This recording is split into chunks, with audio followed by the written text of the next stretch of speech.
Hello and welcome to Gardening with Ben's award-winning podcast, as voted by Grow Your Own magazine and by my followers and listeners.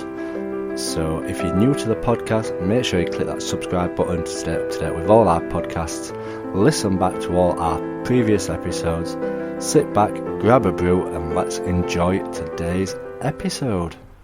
Hello and welcome back to Gardening with Ben. I hope you're all well.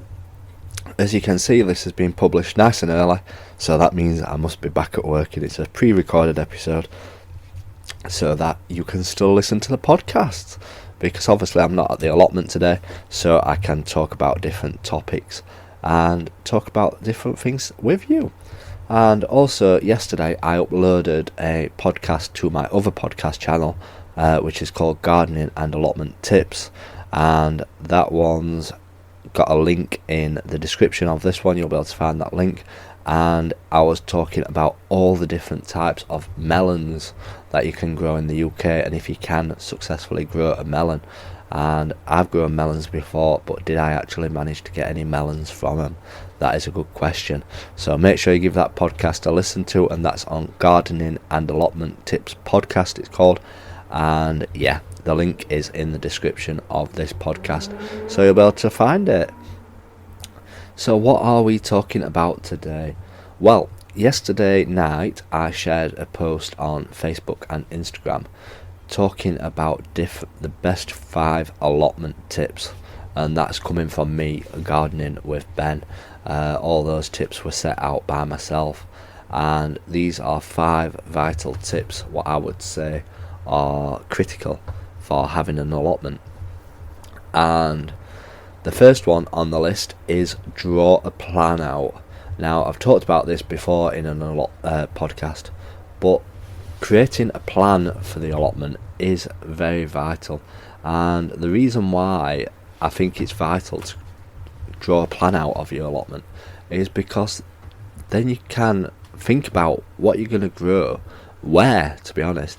The best thing to do is write down all the seeds or all the vegetables that you're wanting to grow this year, and then draw out all your beds on the plot and design exactly where you're going to grow your stuff. And obviously you don't want to be planting stuff in the same place it was previously, because it might have taken all them nutrients out of the soil and you might not get as good crop as you would hope from. So you need to plan out where you want all your different crops, and it's good to keep that crop rotation happening, and then it will encourage better crops and better produce, really. So yeah, it's always good to draw a plan out. Hence one of the reasons why I like proper beds. I've created them out of wood. They're not raised beds, I've just marked out the beds in wood so that I know where the beds are, and I can put that on my plan. I can put the squares on my plan, and I can write down exactly what I'm going to grow in each bed. And things like your spring onions and your radishes, you can stick them in between rows of many other different vegetables. They're just like space fillers, if you'd like to call them. But your main crops, like your cauliflowers, your cabbages, your sweet corn, the big stuff that will take up plenty of room, you need to plan out exactly where you need to grow them. And some magazines will tell you to grow stuff near other stuff so that they can cross-pollinate and help produce the better crops. But yeah, it's good to create a plan of exactly where you want to grow stuff, and it's good to see it all in writing, really, because then you know exactly what you're going to be growing this year, and you can work towards getting the best crops from that produce. The next tip is grow in moderation. Now, if you're new to an allotment and you're just taking on a plot, it's exciting. It really is exciting to be growing in your first year, and sometimes you can get too excited and you can try and grow too much, and it can become daunting, it can become challenging, and you may struggle to keep up with looking after it all. So again, when you're buying seed packets, they don't come with just 10 seeds in of what you actually need. You just cope with like 10 cauliflowers grown. You get a packet of seeds and they've got 250 cauliflower seeds in. Now, who would want 250 cauliflower seeds? It baffles me why they put so many seeds in a packet, but there we go. And I fall victim to this every year. Rather than just sowing 10 seeds, I will sow a whole packet.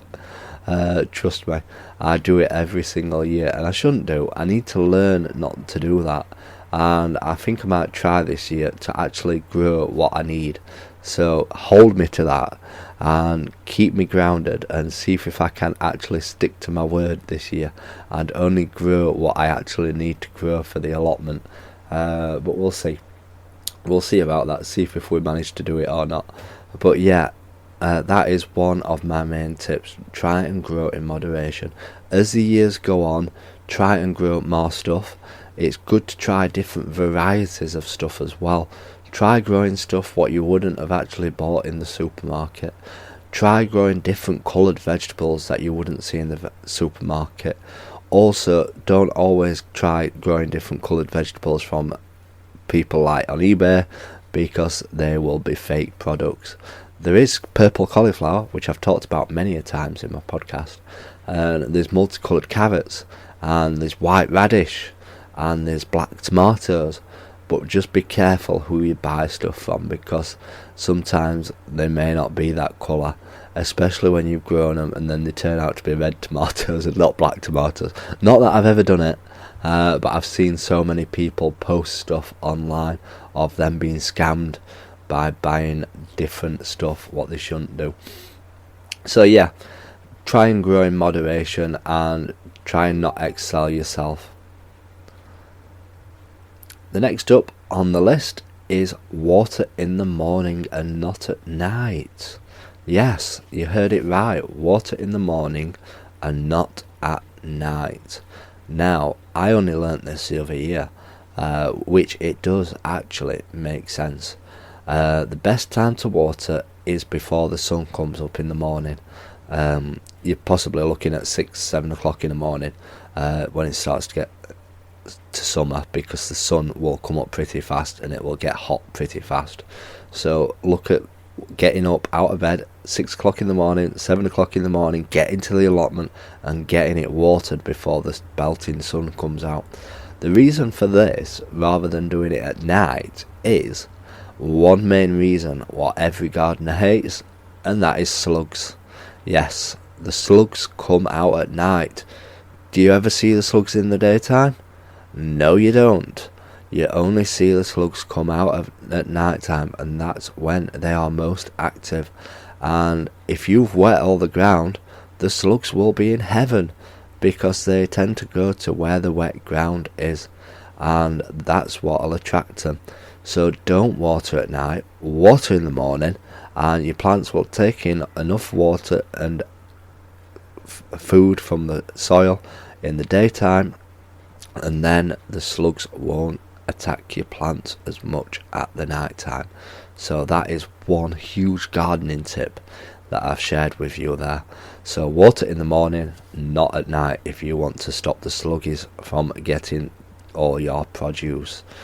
So next up on the list is, if I can get my mouse to work, is protect everything from pigeons. Yep, pigeons are an absolute nightmare.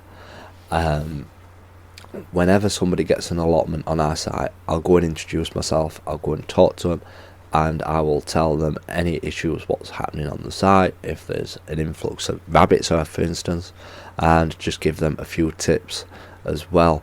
It's a good way to get them started, because I wish somebody did that for me when I first got the allotment. I learned it all for myself, but I try and help the people that move on to the allotment site, because it's good courtesy. It's good to help people out, because they won't know what they're doing, a lot of people, so it's good to give them advice and tips. Now, the reason why I say protect everything from pigeons is because they will decimate your plants. If you plant brassicas like your cauliflowers, cabbages, Brussels sprouts, peas, broad beans, and they're shooting up out of the ground, the pigeons will eat them to shreds. If you think, oh, I'll come back tomorrow and I'll net them. Trust me, the pigeons are sat there in the tree watching you plant them, thinking, oh, delicious food, we're going to have some nice tea tonight thanks to Gardening with Ben. But no, you need to make sure that you net them up as soon as you plant them, and make sure the netting is high up so that the pigeons can't bounce on them and eat through the netting, because they will do that as well. They'll poke the beaks through the netting, so you need to make sure that it's high enough so that the pigeons can't get to the vegetables.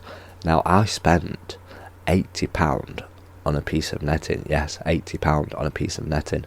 But this piece of netting covers the full length of my plot. And what I do every year before I start planting out is I fasten this piece of netting over the top of my plot. Down the sides I've got chicken wire, which goes up to about 7-8 foot high, and over the top I have my netting, and that stops any pigeons from getting onto my plot whatsoever. So I don't have to keep taking the netting off the beds at all to weed or anything, because the netting is above my head at all times, and I'm 6'5", so it has to be really tall, obviously. But this the chicken wire lets the small birds through. They can pop in and out, like the robins and the blue tits and stuff like that. They can come and get the worms and everything, but the pigeons cannot get in one bit. It has worked a treat. It's been the best investment that I've ever purchased, and I can't remember where I purchased this netting from. I just went online, I measured the size of my plot, and I purchased a piece of netting the size of my plot, and I've had this piece of netting for about 10 years. Yeah, it may be starting to get some holes in it and stuff like that, but I just use some cable ties and I fasten the holes up and stuff like that. So yeah, and then I just take it down in winter because I don't want it to get damaged in the snow, and then I'll put it back up again, say May, June time, before I start planting everything out. And it's been the best investment that I have ever purchased. So if you're wanting to protect your crops from pigeons, put a piece of netting right over the top of it. And last but not least is get an allotment with a water supply. Now, yeah, you might be looking around at allotment sites on thinking about getting an allotment, but the main critical thing I plead with you is to get an allotment with a water supply on. And yeah, you may have a friend who has loads of baths that you can use on your plot, or use wheelie bins or water butts, but you will never have enough water. However many bins or baths or water barrels you have, you will never have enough water. There was a drought, a heat wave, not a drought, 3 years ago, and it didn't rain all summer. They were even talking about putting standpipes back out at the council because the reservoirs were running low. But people on all allotment forums were having to take water from home to the allotment to water their vegetables because they've not managed to save enough through the winter to water all their vegetables with. So if I can encourage you to get a plot with water, I certainly will do. We're not allowed hose pipes on our site, but we're allowed hose pipes to use to fill the water butts back up with. So that's all I do. I've got plenty of bins around my plot. I fill them up with water, and then I just water the plants that need the water. And obviously if you're using a hose pipe, it's bad because you're watering a bigger area and the weeds will grow back fast. You're best off using a wheelie bin or a water butt and just watering around the plants, and that's only where the weeds will grow. They won't grow in between all the paths and everywhere from you trailing the water hose pipe everywhere to the plot. You will only be able to water what's actually needed. So that has been 5 of my main gardening tips today, my allotment tips. I'll hopefully do some more allotment tips further on in the week, as obviously we won't be talking about what we've been up to on the allotment, because obviously I'm not at the allotment now until Saturday. So hopefully, fingers crossed, the weather will stay nice. When I recorded this on Tuesday, the weather has been fantastic today, and it's been absolutely gorgeous. So I'm hoping the weatherman sees my shift pattern and he keeps it warm for me for the weekend. I wish anyway. But yeah, one can live and hope. But yeah, thank you for listening to this podcast episode. If you've not followed me on YouTube, have a look for Gardening with Ben on YouTube. And I'm starting to share more and more videos of what I'm getting up to down at the plot. And I've just uploaded a video of my plot tour. I'll take you on a plot tour and I'll show you exactly what I've been doing and what I've got growing at the moment at the allotment and how it's all coming along, because I am really happy about how well my plot is coming along at the moment, and I'm wanting to share it with you. So please do check out my YouTube channel, Gardening with Ben, and subscribe to it as well, so then you get notified of new episodes. And if you've not subscribed to this podcast yet, please do click that subscribe or follow button if you're new to this podcast, and then you get notified when new episodes come up. And like I said, I've also got the other podcast channel as well, Gardening and Allotment Tips Podcast. There is a link in this description, and there's episodes on there just talking about one specific topic at a time. I use that for just talking about a different thing each episode. So my recent episode is talking about growing melons in the UK. So have a listen to that one as well. So until next time, remember, keep smiling, keep gardening, and keep listening to Gardening with Ben's podcasts. So thank you for listening to today's episode of Gardening with Ben. We hope that you've enjoyed this episode. Remember to do click that subscribe button to stay up to date with all our podcasts.